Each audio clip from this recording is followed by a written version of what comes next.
佢而家其實就係想揾翻最後嘅呢一個橫線上面嘅數字係啲乜嘢。大家好，我係 Math Concept 大埔分校嘅中心主管 Priscilla。咁我今日會同大家講解翻 Math Conception 2025年度小一級別答對率最低嘅5條題目。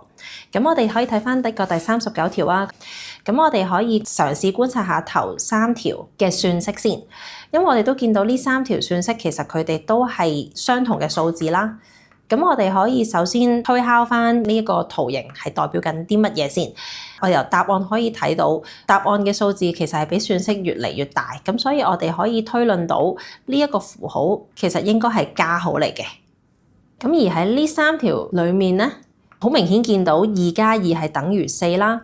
但係1加1同埋3加3我都出唔到4同埋12呢個答案，咁所以我哋就要再去諗一諗，究竟我哋點樣可以獲得4同埋12呢個答案啦？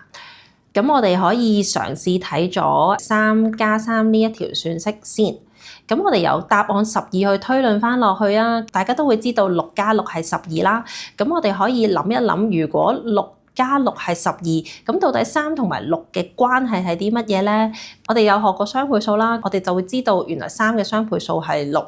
我哋可以試下將1都變成雙倍數嘅話，就會係2同2。咁而我哋見到2加2都真係出到4喎。但係中間個題其實佢係唔需要任何嘅變動，佢都會得到嗰個答案。咁我哋再觀察翻第1條同第3條嘅算式，其實佢哋嘅共通點咧，佢哋各自都係一個單數啦。咁我哋可以作出嘅推斷就係，其實我哋凡係見到單數嘅時候，我哋就要揾咗佢嘅雙倍數先。咁我哋而家可以試下喺下面去實驗一下我哋頭先嘅推論係咪正確。咁我哋見到5係一個單數啦，咁佢嘅雙倍數係10，而4係一個雙數，所以我哋係唔需要作任何嘅變動。咁10加4咧係14，咁所以即係話我哋頭先嘅推論應該係正確嘅。咁再睇多條啊，6係一個雙數，所以唔需要有任何嘅變動啦。11係單數，咁佢嘅雙倍數係22，咁而6加22我哋都係得到28呢個答案嘅。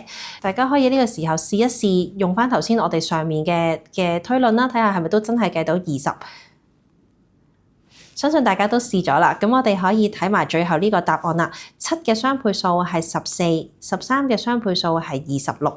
咁我哋將佢哋加埋之後咧，我哋就會得知呢一個答案咧係50。如果大家想睇更加多奧數嘅題目，歡迎 subscribe 我哋嘅 channel。咁我哋下次再見啦。